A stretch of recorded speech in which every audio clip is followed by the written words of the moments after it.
warahmatullahi wabarakatuh. Waalaikumsalam warahmatullahi wabarakatuh. Salam sejahtera bagi kita semua. Berdirinya kami di sini ingin mempresentasikan biografi idola yang dipilih oleh kelompok kami.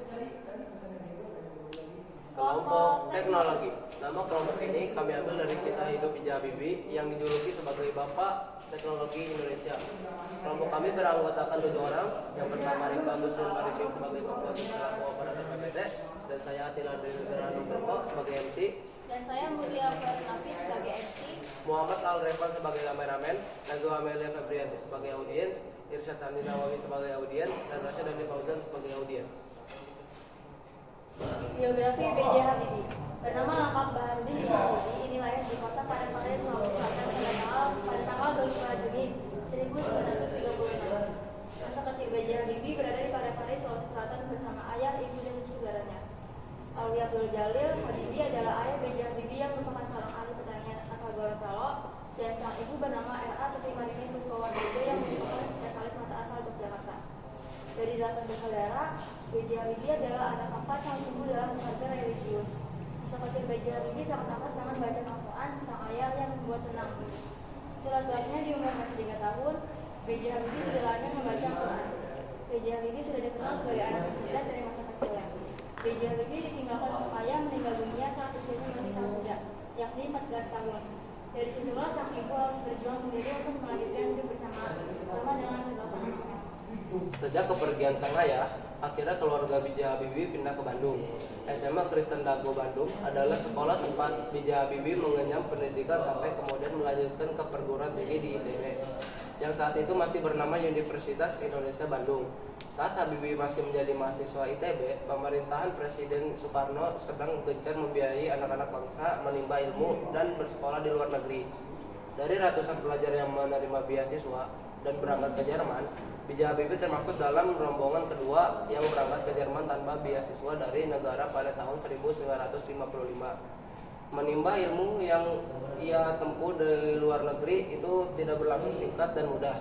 Tahun 1960, B.J. Habibie berhasil menyelesaikan studinya untuk gelar diploma ing-nya di Teknisi High School dengan predikat sempurna atau cum laude yang rata-rata nilainya adalah 9,5. Gelar insinyur inilah yang membuatnya bisa bekerja di firma Talbot, industri kereta api di Jerman.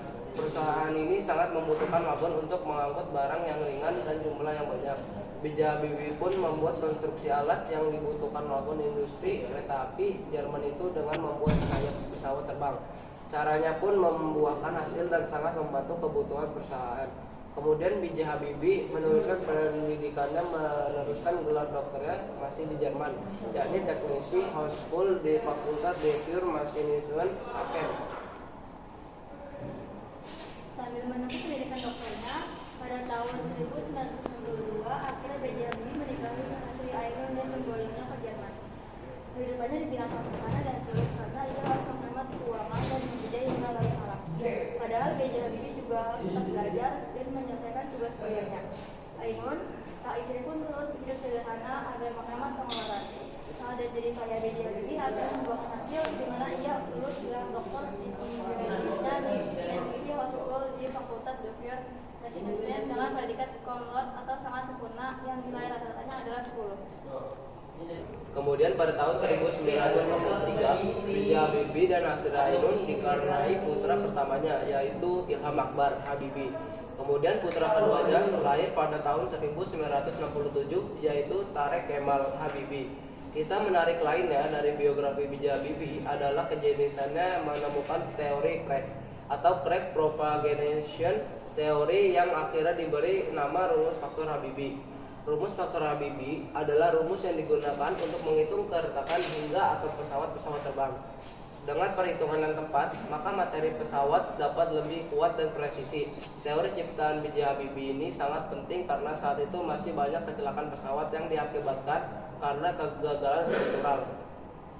Rumus inilah yang membuat B.J. Habibie memiliki julukan Mr. Crack. Karena kejeniusannya tersebut, B.J. Habibie pun memperoleh gelar Profesor Kehormatan atau predikat guru besar dari ITB dan para penghargaan tinggi Ganesha Praja Manggala.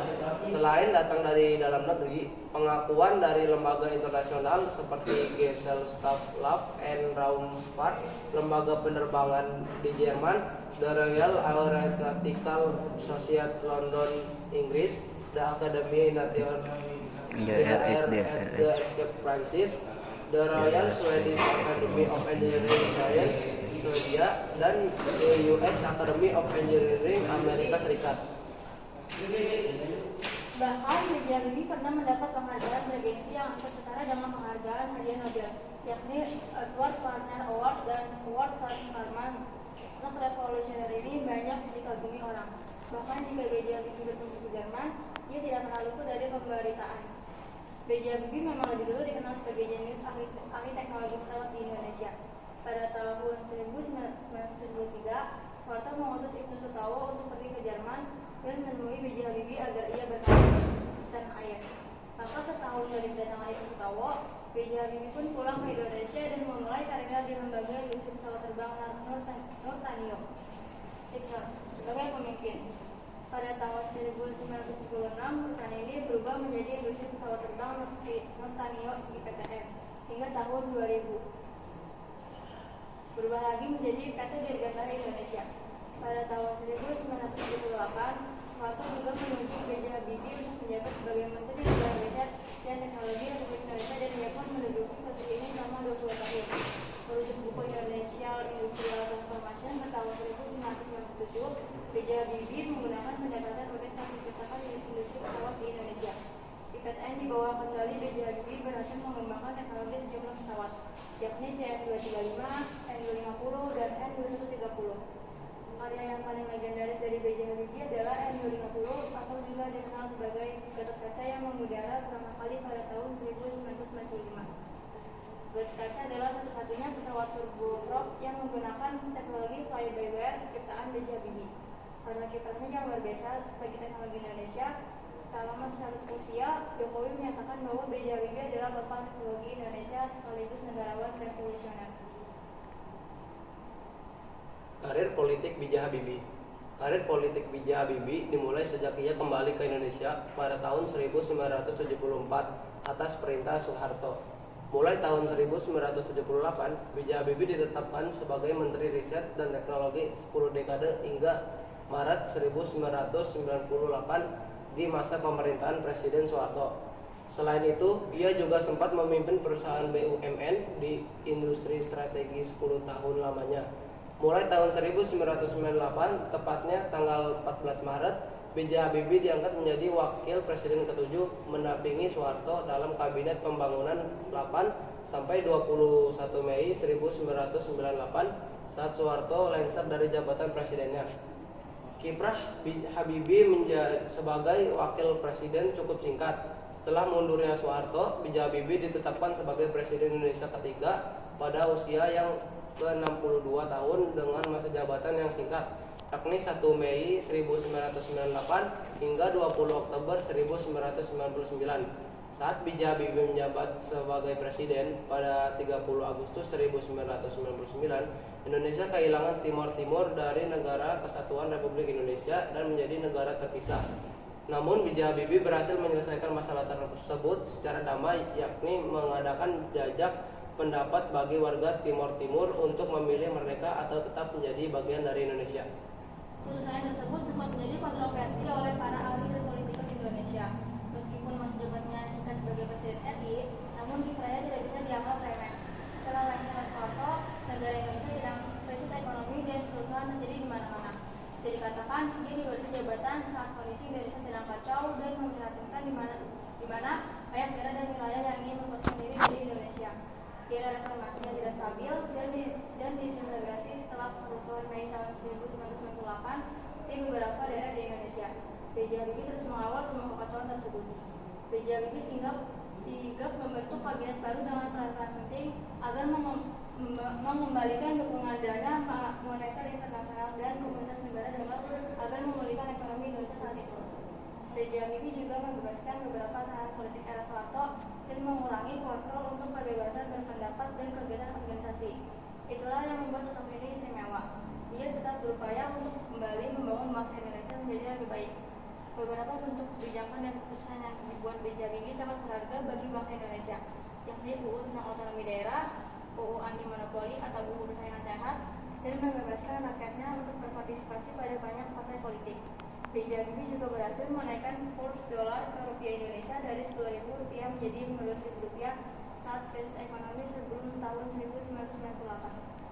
Selain itu, ia juga berhasil menyelesaikan likuidasi bank-bank yang bermasalah saat itu karena kondisi ekonomi Indonesia yang kacau. Pada tahun 1999, B.J. Habibie dipaksa lengser karena pertanggungjawabannya tidak diterima pada sidang umum MPR atas kelepasnya Timor Timur dari NKRI. Kiai Haji Abdul Rahman Wahid akhirnya menggantikannya menjadi presiden keempat RI. B.J. Habibie pun menjadi warga negara biasa dan kembali menetap di Jerman. Meskipun sesekali berkunjung ke Indonesia, namun sejak masa pemerintahan SBY, B.J. Habibie kembali aktif di Indonesia sebagai penasehat proses demokrasi di Indonesia pada organisasi yang ia buat, yakni Habibie Center. Selain itu, B.J. Habibie juga menjadi ketua Dewan Penasehat di Partai Golkar. Akhir kisah hidup B.J. Habibie dan Ainun. Ibu Ainun adalah pengisi kasih bagi kehidupan B.J. Habibie saat susah memang. Kencangkan dikit ngomong kencang. Satu, kencengin. Ibu Ainun. Satu, dua, tiga. Akhir kisah hidup B.J. Habibie dan Ainun. Ibu Ainun adalah pengasih kasih bagi kehidupan B.J. Habibie saat susah maupun hingga B.J. Habibie mapan. Pas 48 usia pernikahannya hingga B.J. Habibie ditinggal Ibu Ainun wafat, mereka selalu bersama. Ibu Ainun selalu setia menemani B.J. Habibie dan mendampinginya dengan sabar dan penuh kasih sayang. Pada 22 Mei 2010, B.J. Habibie kehilangan hasil Ainun, sang istri tercinta yang meninggal dunia karena kanker ovarium. B.J. Habibie sebelumnya tidak pernah tahu bahwa sang istri menderita kanker ovarium, karena Ibu Ainun tidak pernah mengurus sekalipun padanya. B.J. Habibie baru mengetahuinya 3 hari sebelum kepergian Ibu Ainun. Saat itulah ia merasa terluka. B.J. Habibie pun menulis buku yang berjudul Habibie dan Ainun setebal 323 halaman sebagai bentuk kecintaannya pada mendiang istrinya. Buku itulah yang kemudian diangkat ke layar lebar dengan judul film yang sama dengan judul buku. Film biografi B.J. Habibie tayang di Indonesia pada Desember 2012 dengan kisah sosoknya yang visioner dan romansa cintanya dengan Ibu Ainun. Kemudian B.J. Habibie wafat pada tanggal 11 September 2019, membuat banyak masyarakat Indonesia kehilangan sosoknya yang luar biasa. B.J. Habibie adalah sosok berjasa bagi sejarah bangsa Indonesia. Itulah sebabnya banyak hal yang bisa dipelajari dari ide-ide jenius dan kisah perjuangannya. Sekian presentasi biografi ideal dari kelompok kami. Sebelum kami tutup, ada yang ingin ditanyakan? Ya. Saya Rasini Paujen ingin bertanya, berapa lama masa jabatan Presiden B.J. Habibie? Baik, terima kasih yang saya bertanya. Saya akan menjawab pertanyaan tersebut.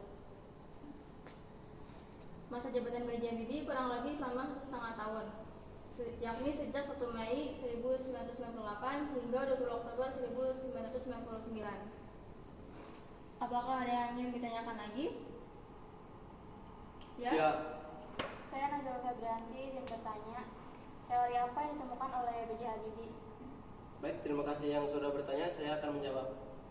Teori yang ditemukan oleh B.J. Habibie adalah teori crack atau crack propagation theory. Teori crack ini berfungsi untuk menghitung keretakan hingga atom pesawat-pesawat terbang. Apakah ada yang ingin ditanyakan lagi? Ya. Saya Ica Nawawi ingin bertanya, apa keputusan dan kebijakan yang dibuat oleh B.J. Habibie? Baik, terima kasih yang sudah bertanya. Saya akan menjawab pertanyaan tersebut. Kebijakan dan keputusan yang dibuat B.J. Habibie yakni Undang-Undang tentang Otonomi Daerah, Undang-Undang Anti Monopoli atau Undang-Undang Persaingan Sehat, dan membebaskan rakyatnya untuk berpartisipasi pada banyak partai politik. Apakah ada yang ingin ditanyakan lagi? Tidak ada. Baik, kalau tidak ada yang ingin ditanyakan lagi, kami tutup.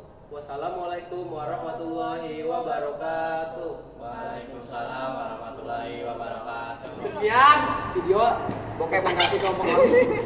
3, 2, 1. Sekian presentasi Dari Jawab yang ngomong aja, ngomong. Ya, dia bakal